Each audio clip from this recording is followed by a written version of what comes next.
I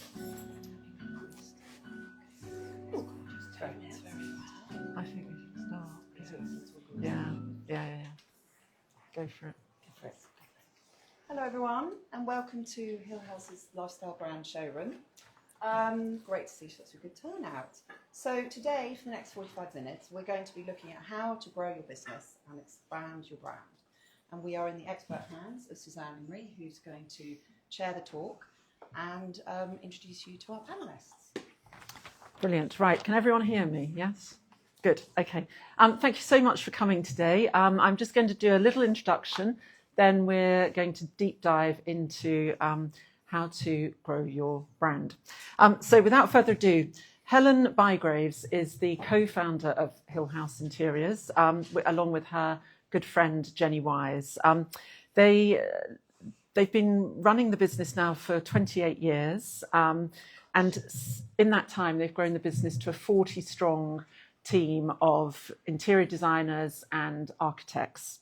They expanded their Surrey practice with an office in Dubai, and most recently they have diversified the business into a furniture and accessories collection, which you can see around you now. So we'll be hearing a bit more about that from Helen. Next to Helen is Bea Osborne. Bea has a career spanning over 20 years in the interior design business, and she has studios in both London and the Cotswolds. Bea has a very distinct aesthetic, which she calls organic luxury. And she and her team work on both residential and commercial projects. She has also explored the retail market with a collection of home fragrances and candles and collaborations in fabrics, flooring, accessories, and even shepherd huts. So a little bit more of that later as well, I suspect. And finally, it's journalist Kate Watson-Smythe, who I'm sure many of you will know. Kate has carved her own career in interiors, starting out as probably one of the first print journalists to actually move and really commit to online with her blog that was called Mad About the House. From that sort of big, brave move that she made, she has developed her business in all different directions with books, a podcast, product collaborations, and most recently turning her passion project, Italian House, into a base in which she hosts interior design courses. So without further ado, let's find out a little bit about how to build and then grow and diversify your business. And I wanted to start by asking each of you, where do those ideas come from when you start thinking about this could be a new direction or a new idea for me? I'll start with Helen. So I suppose what we wanted to do was make a landmark of 25 years in business, and we thought, why not create a sort of like a collection?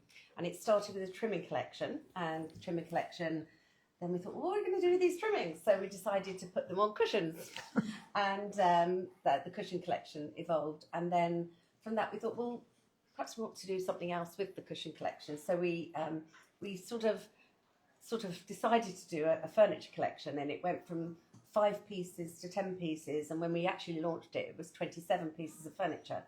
It's currently 30, so we've added a couple of extra ones into the collection. And then once we did the collection of furniture, thought we now need some rugs to put it on. So so then the rug collection came about, and we then sort of decided that we had quite a good array of an ensemble to put together to open the pop-up showroom that we're sitting in today. But it was a bit of a moment of madness, and probably didn't really think about it too much, and just thought, let's run with it and let's go for it. Yeah. And what about you, Bea? Well, it was basically started out of fear. I think I had, it was a two-pronged thing. On Instagram, a lot of people were asking, where did you buy that? Where does that come from? Where did you get that? Can we get that? And so that was always in the back of my mind, wanting to assist people. I love my following on Instagram in terms of the people. I connect on a daily basis with them, and I really wanted to help people. So that always sat in the back of my mind.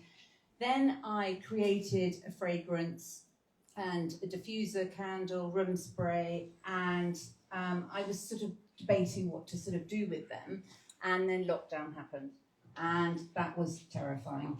I had a team of staff who were furloughed, but I was really panicking about all our interior design projects, which were immediately put on hold. And I thought, my gosh, what am I going to do? And I've always had to sort of think outside the box, invent a career. I've always had to move with the times and reinvent myself, if you like. Anyway, what happened is that I put on Instagram that I had done this candle, and did anyone want to buy it? Which is a very hard market to crack because, A, you can't smell it online, and B, it's a very flooded market. And I was bowled over by the response, and we sold out 250 candles in the first hour, and I was literally packing them in my kitchen with all the tissue paper and whatever. And then it opened up an area for me that made me feel that I could really connect with people in a way that they weren't the people who were coming to us for interior design, but they could still have a piece of us. And I think that's what everyone was saying to me on direct message. We want a bit of you. We can't necessarily afford to pay for your services. I know you feel the same, Helen, don't you? Absolutely. So they're buying a bit of you, which was really nice. And then it developed from there. But it was basically initially out of fear of what am I going to do when lockdown hit. There were lots of pitfalls along the way, which we'll go into, but that was the initial hate. Is that working? I'm a bit what Bea said, not fear, but desperation. So I was, as Suzanne mentioned, a journalist by trade, and I'd worked at The Independent for years on their property section. When I had my first child, I went freelance, and it went from being a sort of 48-page pull-out every Wednesday, and I wrote 2 or 3 features a week, to 24, to 16, to then pulled inside the main paper, to then it was binned. And it was back in 2012, and it was just at that time when everybody sort of had a blog, and it was, hello, what's your name, what's your blog? And I was literally on Google going, what is a blog? How do I get one? And just sort of this was going to be the idea, and the name came to me. I remember very clearly it was that sort of dead period between Christmas and New Year, and maybe it's the journalist in me, I can't write anything till I've got the headline. Couldn't set up the blog till I got the title. And I just bought a pair of really nice boots in LK Bennett in the sale, and I suddenly went mad about the house, as in mad about the boy, and the title came to me. And it sort of has rolled on from there. It felt like a natural step to then blog, to then the podcast came about, and it's rolled on. And I think partly, I hear a lot of interior designers who aren't trained say they're not trained and it works for them because they don't know when they're breaking the rules. And I think I'm a bit like that. I've never done a spreadsheet, and I'm really not very good at the invoicing side of it. But so I don't have targets and things, and you must do this and you must achieve that. So I'm not afraid of doing something new. It's just like, well, if I want to do that, I'll give it a go and see what happens. And I've been immensely lucky. It's just kind of rolled on in that way ever since, through different iterations. So you can read it or buy the book or do the course. And the other thing, maybe this will come up later, but one thing I always bear in mind for anybody who is changing course or setting up a new business, my husband once interviewed Alex James, the bassist of Blur, and they had quite a boozy lunch. And by the end of the lunch, Alex James said to my husband, he said, I'm not the best bass player, but I showed up. Every day, whatever the night before had been. And I think he had some quite big nights, Alex James. And it was that idea, just have the idea, believe in it, and keep going. So true. Yeah, so this is an open question to any of you. How do you take that germ of an idea, that moment, that flash of inspiration, or that desire to do something different, or that fear that's driving you, and how do you turn that into a reality? Because there's a big jump from the idea sitting on your own at home to actually making it a thing. Well, I think from my perspective, when I came up with the idea, it was then perhaps the practicality came into effect. So actually, well, okay, if we're going to do this, who's going to make it? Who's going to promote it? Who's going to fund it? Which is a big one, funding. And I suppose if you think about things too much, you might put yourself off as quickly as you put yourself into it. So I think it's fear the fear and do it anyway, sort of thing. So I think from my point of view, it was, oh, let's just do it, see where it takes us. I think there's a lot about that. And I think the fear, as we're all feeling the fear sometimes when we start these things, but I think tenacity, hard work, passion kind of sees you through. Kate, when you decided to open your home how did that, you found a house in Italy. At what point did you say, okay, we're now going to make this into a business model? We're back to desperation again, aren't we?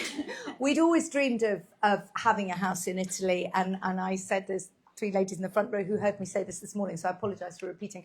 My mother-in-law had a very small flat in Liguria near Carrara, where the mountains are, and we always thought she'd give it to us, but she didn't. So we were, she sold it, and so we were looking, and like with any house hunting, you have certain tick boxes. My sons had made it very clear, they're in their 20s, that they would only come if they could walk for a beer, and so we looked at remote farmhouses. They were no good. We looked at villages where, I think it's very common in France and also in Italy, where the shop's gone, the pub's gone, it's all closed down.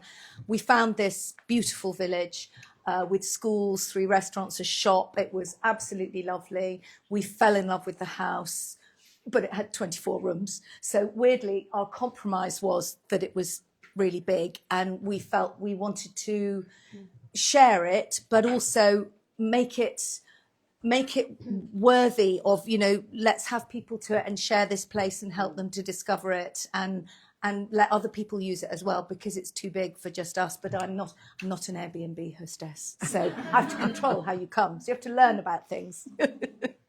So true. I think the same with me, in that how it actually came to fruition is just before lockdown. I bought a shop in Chipping Norton, and our studio was in the top 2 floors. And the ground floor was going to be used as sort of an office or somewhere we have meetings. And so it lent itself to selling things there. And I think it's exactly the same as both of you have said. I didn't think about it too much. Yeah. I just did it. If I stopped to think about any of the steps that I've done, I never would have done them. I was always so frightened of failure my whole life. And I was always in a very difficult financial position, and therefore that overrode the feeling of fear. I had to do it. I had 3 little children looking up at me going, well, where's the next meal? So you just have to get on with it. And I think there's one other point that I found when I first started the blog up, and I did this research into, how long before my blog is takes over the world, and how long before I'm successful, and so on and so forth. And there were lots of things being written about, I think a lot of people who launch a print magazine, they fail within the first 3 months, is apparently the most statistic. And people were writing blogs, and for the first 3 months it's fine because your mum's reading it and the cat's reading it, and that'll do because you're really excited. And then between 3 and 6 months is this period where actually nobody's reading it. So I'm guessing maybe that translates into no one's buying the stuff, and you panic, and a lot of people stop. And I think you've got to give yourself a reason to go on and see that first step to its logical end. So for me, in a writing way, I set up a series called 365 Objects of Design, and I numbered them, and so I could never miss one. And I knew that for a year I was going to write a little design postcard every single year, and then I was in the habit, and I'd gone on to the next thing, and I could expand it. And so I think that, give yourself a target that you'll see through that first bit. Yes. When you're diversifying a business, probably your audience and your customer base is going to be different. So, Helen, you've obviously gone from a high net worth individual client potentially to selling a cushion or an accessory to someone. How do you get that new audience? How do you attract that new audience? Oh, that's a very good question, actually, and one I don't know if I'm an expert in answering. But obviously the digital world we're living in now, and the social world, opens up a lot of audience that perhaps you don't even know yourself. So I think it's seeing a reaction, seeing if people like it, seeing if it attracts more newcomers. I think that plays a big part in it. But getting back to what we were saying a little bit earlier about how do you do these things, I think you get to a certain stage when you've been in the business a long time. How do you evolve? How do you keep yourself interesting? How do you keep yourself current? And I think perhaps by opening up in Dubai, opening up, having a new furniture range, it's a new interest. It keeps you interesting. I feel like Madonna sometimes. How many times can you reinvent yourself over the years? But I think that's all part of it. I think is, just doing something different. I know some of my staff say to me, "What's she doing now? What else is she thinking about doing?" And I think that sometimes, just doing something different keeps you on your toes, maybe. But it sounds like all of you use social media as a strong way to connect with your audiences. Is that true? Yes, I think for me what was different is we predominantly do hotel design, which I absolutely love. And the hotels are not ones that I can afford to stay in, but they're beautiful, amazing. But that's a very different sector from me, my real life, which has always been renovating houses in order to feed my children. And so I had a really sort of strange split from client to Instagram following. And the Instagram following is much more me, my soul. And so it was very easy to transition into selling things to people on Instagram because they saw it in my own cottage or this, that and the other. And therefore it was relatable. I always wanted stuff that was attainable, relatable, and could give you a sense of calm or peace or whatever you were looking for in your house, like I was trying to create in my sort of crazy life. And so it was already instinctively there in the following, much more than the sort of hotel clients that we deal with. Just to pick up on Helen's point, keep yourself interesting, but also I think interested, so that you still want to do it. You've had a new idea, and that helps you bring the passion to it and keep it going and give you the longevity. But social media, it's very complicated, social media. I mean, I couldn't have got anywhere with the blog without, as it was then, Twitter. And, for those of you who don't remember Twitter in the early days, it was lovely. You could really have great conversations with people. My best ever relationships and tweets were someone would say, "Oh, it's 11 o'clock. Who fancies a custard cream?" And everybody would start chatting virtually about, "Well, I'll have a bourbon."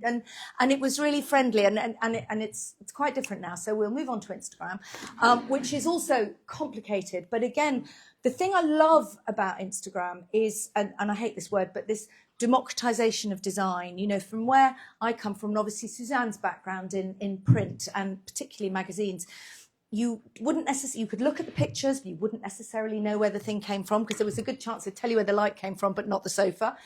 And so you could write to the editor and they might 3 months later print your letter, but they weren't going to reply to you. And what Instagram has done is means that we can all talk directly to each other. So 20 years ago, if you wanted to see a house in Japan, you'd probably have to go to Japan, maybe 40 years ago. Now you can follow someone on Instagram who'll invite you in and show you what it's like. And then you can say to them, what colour's that paint on the wall? Does it last well, that paint? And that, I think, is fantastic for anybody with new businesses trying to, connect to an audience and be more direct and have that relationship and that big buzzword community. Yes. Yeah. Can we talk a little bit about collaborations? Because they sometimes are seen as the sort of holy grail of a successful business when you're starting to do collaborations. How do you approach a collaboration, whether you're either trying to instigate one or whether you've been approached by one? Yes, I mean, from my point of view, in the showroom today, we have collaborated with a few different people. So some of the lightings, Bella Figura, Glady, and also we've done quite a lot with Lalique. We've done a few events here with Lalique. I think working with established brands is really nice, and I think it's an endorsement that you can put them together with your new product as well. So I think from our perspective, it does give you sort of like an audience that they already have a following, but it also sort of like endorses the products together. So obviously I must say that, collaborations are great when you're not perhaps the one funding it. From my perspective, we've actually done the whole range and funded it ourselves, which is also quite scary. But it's obviously a lot easier if you're considering doing collaborations when you're perhaps not funding it all yourself. Is it something that's part of your plan to always do collaborations, or I'd do you like see to it do as more. I absolutely would love to do more collaborations, and I think that it's definitely the way forward, especially when you don't want to finance it all yourself, for sure.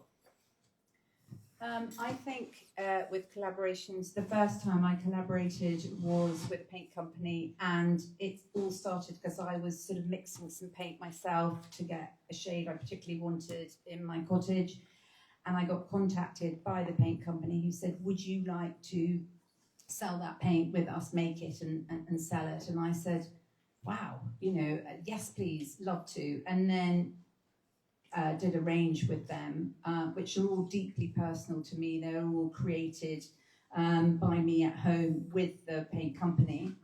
And that's worked really, really well. But I think collaborations can be fantastic and also full of pitfalls. I think that I also collaborated with a company who weren't particularly trustworthy.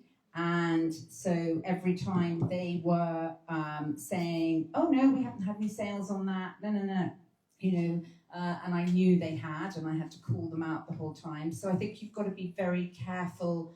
I think it's like everything in my life, it's instinctive. I think if you really trust the people, get on well with them, and really look at what kind of a brand they are, how long they've been going for. I tend to pick brands that are English, because I like this thing about people making things close to home.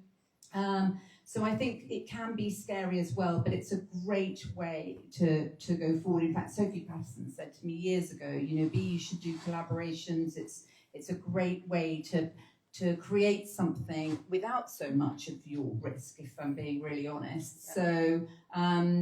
So I've done fabrics and paints and all sorts of other bits and pieces. and the shepherd's heart. You need to just quickly tell us about that. Well, when I was doing this last cottage, which is our 9th renovation, I couldn't afford to rent anywhere, and so I thought, well, I'm going to make a shepherd's hut. So I went to see the shepherd's hut company, and I went in and I said, listen, this is all lovely, but I've just designed some timber cladding, which we're now selling. I'd really like to make this, the whole of the inside of the shepherd's hut in that, and can I just draw up a slightly different design and whatever? And they were like, yeah, okay, fantastic. So we did. Shepherd's hut got craned into the building site, and I lived in there for 15 months, which was surprisingly comfortable. And then everyone kept saying, can you sell us one of these shepherd's huts? So now we actually do sell them. I can't actually afford to buy another one. But I think collaborations are fantastic, but I think you also have to be very wary. So I'm not a business person at all, and maybe I've got this completely wrong, but I wonder whether a collaboration can be quite a good way for a business to experiment. So I did a collaboration with a sofa company called Love Your Home, and I'd known the guy Lee who runs it for years, and he rang up and said, maybe we should collaborate, because he'd done a couple of other collaborations. And I said, amazing, I really want to do a sofa, but it's got to be the most eco sofa that has ever happened. And so I don't want any foam in it, because that's not good. So we would use resin or latex, and I want it to have interchangeable covers, so you can change it for the seasons, and I want it to have recyclable steel springs and proper wooden legs, and also it needs a curve. And there was a long pause, and then there was a pandemic, and I do sometimes wonder whether Lee engineered that, because I think he was quite relieved that he'd sort of thought this was going to be much easier than it was. And to be fair to him, I mean, he plugged on through the pandemic and came up with the design, and the upholsterers were like, oh, no, can't do a curve without foam, we can't do it. And he said, you've got to do it. And so they worked it out. And so we've done a few of them. And the velvet cover has all those certifications of letters I can never remember, the Gocton, Tecton things. And it's made in a solar-powered factory in Milan. And then there's a loose cover made from fashion offcuts by Linwood that you can put on. And I think that Lee has used that as a springboard to be more sustainable with his wider range, because he's been able to experiment on mine. And I get the great sort of kudos of having collaborated on this product, and he's been able to springboard to bigger things. So I don't know, but from my point of view, it might be not bad for businesses. Yeah. Talking about the business in general, what has been your best decision? in the last 28 years, Helen? Oh, from our point of view, I think it's when we set up our architectural division, which we were doing FF&E, and then we soon realised that if we had the architectural division, then it would open up a lot more projects, and also a lot more from beginning, from concept to completion. And I think that was probably the biggest turning point as an interior designer that we did. And was it a difficult decision to make? Was it? It's another lot of wages. So when with fear of monetary times again, so it's expanding the team. It might be expanding your premises, expanding your software, your computers, all those side of things that don't come cheap anymore. But also just from my perspective, it's more heads to worry about feeding each month, you know. So I think it was a big decision, but it was definitely a very good one on, you know, looking back. And I think we wouldn't be where we are today without that. So I think it's B, what about you? Your best decision? Best decision was, well, two things really. I'd done interior design for a bit and suffered hugely from imposter syndrome, still do. But I gathered up as much money as I could save to go and do an interior design course. And that really helped give me the confidence to be able to charge people a decent design fee, etc. And I think that combined with, at the same time, just after that, I got my first office or studio, which was a tiny room in Battersea, and it was a big step for me to move out of working from home. You know, I can't remember what the amount was, but it felt huge to me. And I kept justifying it, saying, well, no, I can still work at the kitchen table, we can all sit round there, because I had 4 people by then. But it just gave me something so valuable, which was, it meant that I had to pass that cost on. So it meant that I then could charge a decent sum, as opposed to doing so much for free and being really pathetic about how I ran my business. It helped in more ways, looking back on it, than I ever realised, because it just made me feel more professional. This is the bit where I think I didn't read the questions in advance, and now you've just thrown that at me. Or did you just throw that one in? I didn't know No, it was on our list. I mean, I'm probably just going to say it was setting up the blog right at the beginning. It was taking that leap and doing it, because everything else has come from there. And as Suzanne mentioned, I was going in the opposite direction. I mean, I was actually, when I first set the blog up, I had people emailing me all the time going, how do I get into print? How do I get into print? And I was like, I am running so fast from print, you can't believe it, because it was, you know, it's dying. People don't buy newspapers and magazines anymore. And so I suppose I was really lucky that I was slightly an anomaly, if that makes sense, because I was doing something different from everybody else, and I was swimming slightly against the tide, and that has been very lucky for me. And in a similar vein, what has been your hardest lesson that you've learnt in the last X years? I mean, it has to be financial. You know, all businesses go up and down for sure. And there've been minutes when I think, how am I going to pay everyone this month? Or, you know, how am I going to continue? I think anyone would be lying if they're not ever gone through that. But I think it's those moments that actually make you wiser and better. You learn from those mistakes, and or you learn from how to not get yourself into that situation again. So I think probably they're the biggest lessons I've learned over the years. But I think it was also believing in yourself and believing you can do it. I would never ask somebody to do something that I wouldn't do myself. I would still work as hard as ever. So I think it's just work ethic, passion that drives you forward, really. 100% on the work ethic and passion. And the hardest thing I had to do was, so I ended up diversifying and selling lots of items. And then I found that very difficult, because I was buying in a lot of items to sell. We were getting items to sell locally that we were having made. And it was a very difficult market to crack. Retail is hard. And I was competing with people like Soho Home, Zara Home, H&M, all of those sort of people who have got the White Company, and they've got vast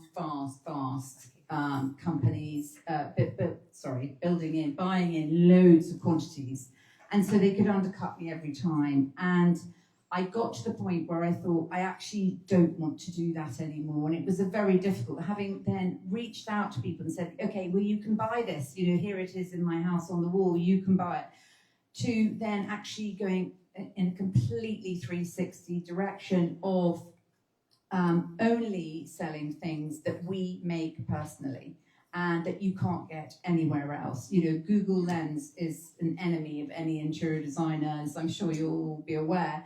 And so we only sell things that really come from my heart, like, tables with resin and all this beautiful oak and things like that. And they're totally bespoke to us. They're unique pieces. And that is something I had to make a decision that that's the road I'm going down, that, we're not selling anything that, I mean, like you do, it's all from you.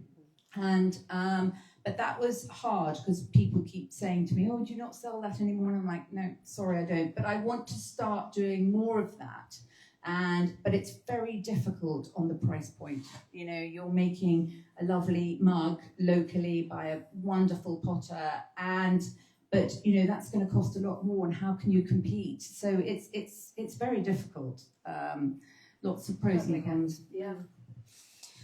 Mine's slightly different because obviously I'm just a one-man writer, but I think it's understanding not just that you can't do it all, but that you don't have to do it all. You don't have to be the best at every single thing. You can let someone else have a go or just learn to say no. That's been very difficult for me because I'm always saying yes. I always want to do everything. It's just good. reining myself in a bit. Yes, absolutely. Very good. And you're all amazing in your own rights, but I imagine you all need support, whether that's emotional, practical. What support systems do you need around you to enable you to make your businesses the successes that they've been? Well, for me, definitely, I have an amazing team, and I couldn't be here without them for sure. But I think from a personal point of view, I suppose it's your family. Everyone believing in you, maybe supporting you, but more importantly, from a work perspective, I think surrounding yourself with the very best you can get. So the very best craftsmen, the very best, curtain makers, whatever it may be. If you surround yourself with the very best, it's a good way to be on track for things to turn out correct. What about go very well? That they're there also to support you. Yes. Yeah. And does it help running the business with a friend? Oh, absolutely. I mean, Jenny and I have been business partners now for 28 years. We started as friends before we were ever in business together. I think to have a good sense of humour, maybe. We laugh quite a lot. And how the hell did we get ourselves in this mess? Or how did we end up here or whatever? So I think maybe, having a sense of humour is a great help. I think for me, it's definitely family, number one. My children I'm incredibly close to. I've put them through hell and back, moving house repeatedly, marriages, God knows what. I don't know how they're so sane. And they are so supportive and incredible. I can't actually talk about it without crying, but they're amazing. I have a very small team at work, but they're incredible. I'm very loyal, and I really love that loyalty in return, but I couldn't do what Helen does. I think it's amazing. 40 staff, I just couldn't cope with that. It's incredible. I like to keep things very small, and so yes, just the very close friends, which I can count on one hand, my children, and a small team. Well, I'm going smaller. It's been me for years. I do all the social media, I do all the writing, I do everything. And my husband, who helps me with the invoicing because I can't do it, and is immensely supportive. And actually my children, if you ever have teenage children, when a teenager says to you that you've done something well, I mean, doesn't get any better Doesn't than get that. better than that. It really doesn't. Yeah. So over the years, have you had any wise piece of advice that you can share with us from someone else? Has someone ever given you? We've obviously had We've had the mine. the Alex Alex James. James, yes. But has anyone ever shared with you a piece of advice that?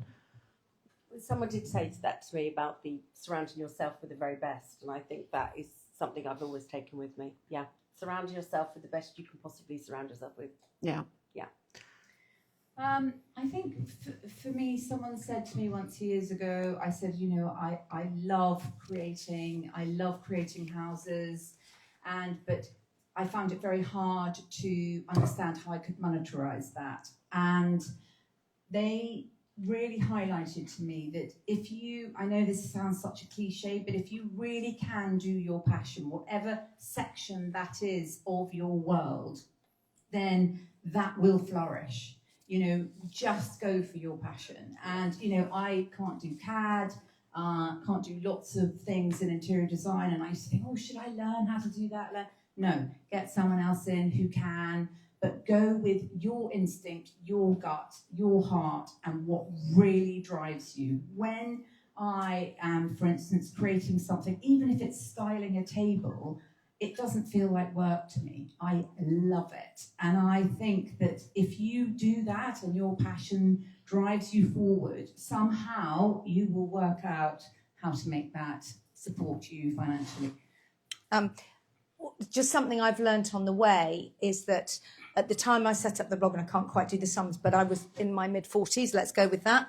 And I had another friend who was a graphic designer, and he'd been running a business for a while with someone, and that fell apart. And I remember sitting in the garden, there were a bunch of us, and we were in our mid-40s. And for some of you, that's a long way ahead, and for some of you, that's in the rearview mirror. But we all sort of started again at that point. And I think if you'd said to me when I was in my 30s, do you know what, you're going to do something for this many years, and then you're going to change in your 40s. I'm going to be ridiculous. 45? I mean, you know, I'll be nearly dead.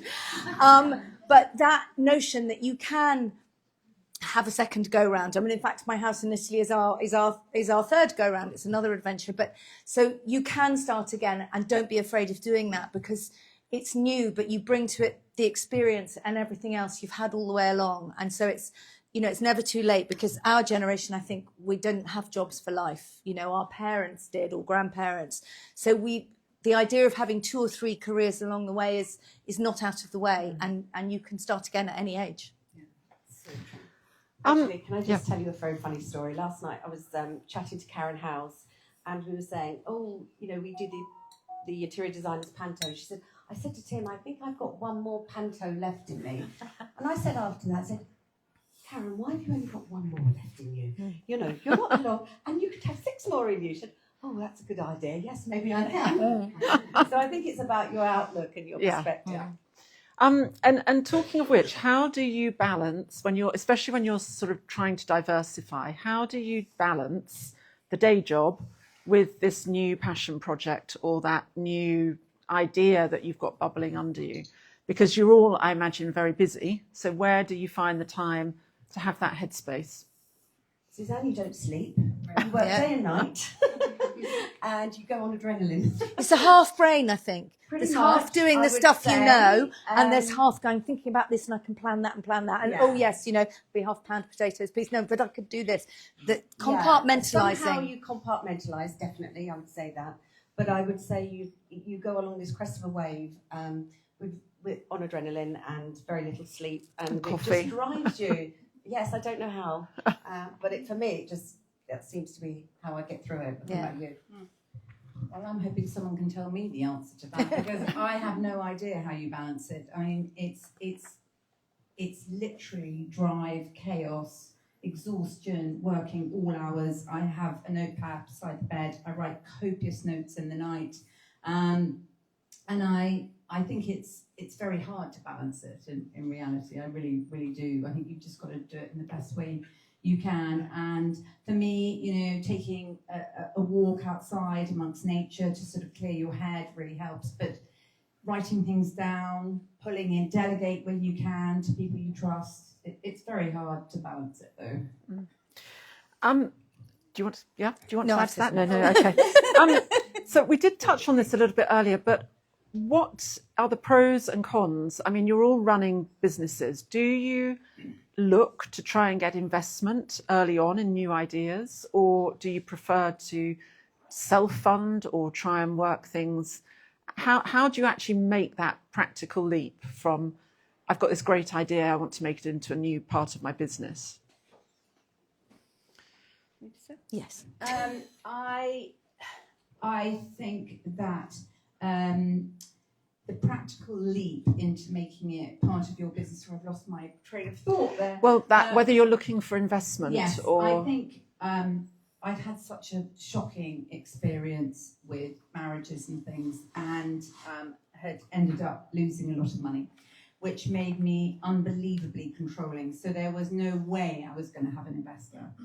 So everything I have is everything I've worked towards, is all that I am. And therefore, for me, it was all about just going as far as I could by buying a shop or by buying houses or doing whatever. But it was the buck stopped with me. And I will never trust anyone to be an investor after experiences that I've been through on a personal level. So no, and I think that's also my character, that I don't want to diversify so much in that, my company is very, very small, unlike someone braver than me on my left. And I know that you funded everything yourself as well, which is absolutely incredible considering what you created. It really is, Helen. You're amazing. And but I'm too scared. Yeah. I suppose I've never really thought about it too much. Just taking one step at a time, developing a range, seeing what you can produce that month, or what's in your funds that you can do, and then just taking it in bite-sized chunks. And I think that's probably how we've run the business over the last 28 years, is bite-sized chunks. We do this year, or we do this in this month, and we do that. And yeah, there's, as I say, there's been times where it's a little bit of a leap of faith, a little bit of a, oh, can we do this? Let's do it. And probably accountancy's worst nightmare. But I think having a sort of like putting a bit of fat on your back when the times are good, so that when the times are leaner, you've got something there. So. And Kate, what do you look for investment in any of your projects? Well, no, I mean, I don't run the business like that. So no, I mean, I just, I think for me, that answer has been collaborations, which has allowed me to do products and things with people and partnerships. So it's a slightly different business model, I guess. So just a final question before we open up for questions. How do you rate your success? How do you judge your success? When do you feel, I've got it, I've done it? Is there ever a moment that you can do that? No, I don't. Well, I don't ever feel like that. But I think if you felt like that, you'd stop doing it. It's like actors say, the day I don't feel a stage fright is the day it's over. So, no, it's constantly for me running to the next thing. And can I, have another idea and want to do more? But I also, I do love it. I mean, there's that saying, isn't there, that if you work in your passion, you'll never have another day off, but you'll also never be at work. So I don't think I will ever feel like that I've made it, but I'm very happy with what I've managed to do. Yeah, I mean, 100%. Couldn't say it better. I would never feel that I've made it. I always want to go on learning, exploring, creating. Yeah, 100%. Yeah, I say this to a lot of our new juniors when they start. I said, I'm still learning today. So never think that you know it all, because you never do.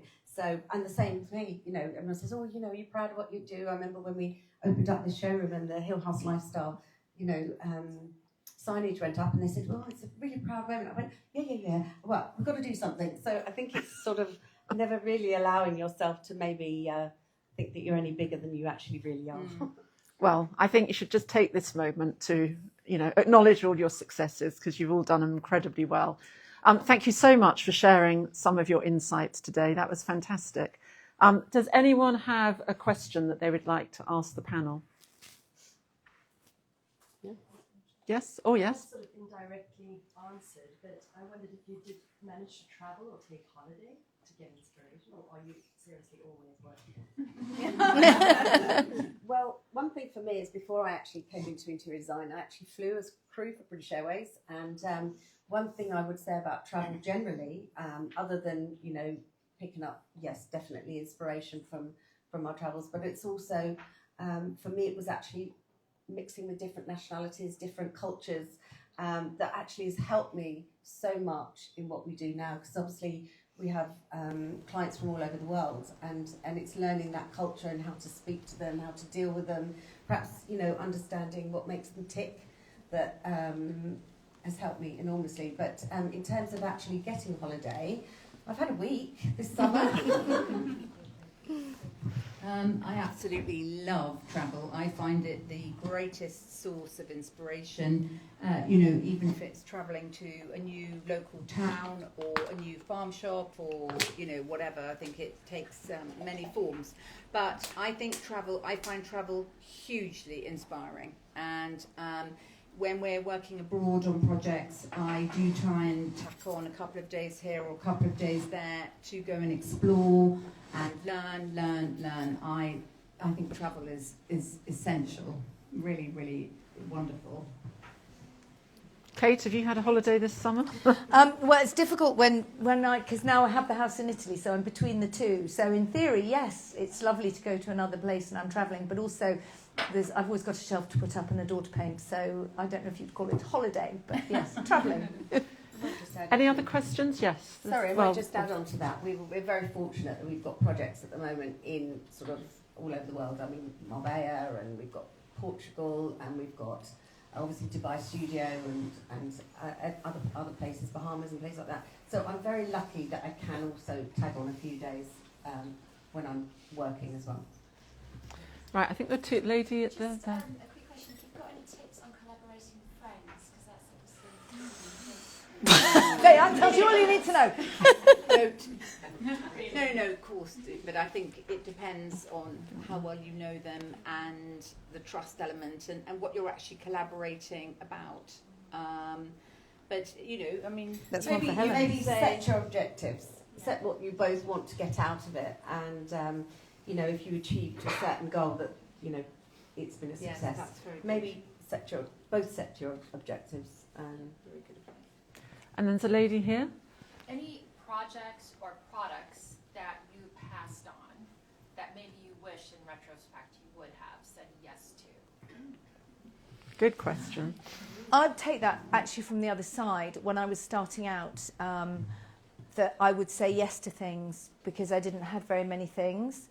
And I'd always know in my gut that it wasn't quite right, and I'd do it anyway, and I was always right. So I think it's really important. I think a lot of the time we forget how to listen to our gut, and if we can tune back into it, it is talking to us and it is right. So it's not so much things I passed on that I regret as things that I did which I thought, oh, I shouldn't be doing this. It's not right. So I've got better at really knowing what's right for me, and then going in really happily and doing it. As a friend of mine used to say to her little boy, are you doing it with a good heart? And that's what I try to do now. So if I don't think I can do it with a good heart, then I won't do it. I'm going to write that. Yeah, that's so true though. Yeah. I think I would agree with that wholeheartedly. No, not projects that I've not taken on. We take on less and less projects from a residential point of view, mainly because we're just doing more hotels. But I think trust that gut, because you have to work for such a long time with that client. And initially, of course, I was exactly the same, grabbing anything I could to pay the bills.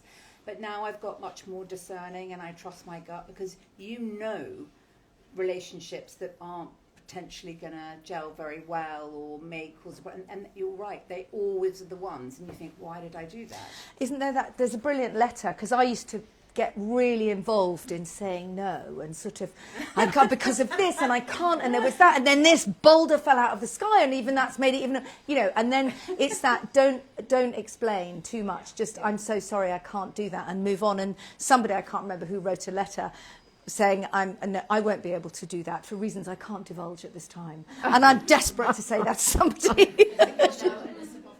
Yeah. Yes, exactly. Well, no is a complete sentence. That's the other phrase people say, isn't it? Yeah. Taken me a long time to learn that one. Similar, I would say. I echo everything you Yeah. both said. Yeah. Any other questions before we wrap up? No? Well, I just want to say a huge thank you to the panel today. I hope everyone's found some really interesting nuggets in that. I certainly did. And I think learning to say no, sometimes fear is actually a good thing because it's look what it's done and look how it's a good driver. And yeah, surround yourself and also believe. I think you all believe in yourself. I can just sense you all know yourself really well. And I think that comes through and that really will help. So, It took me a long time. yeah, well, yeah, it does. But thank you so much for today. Thank you. Sorry? Oh, we did it. Yeah. We'll meet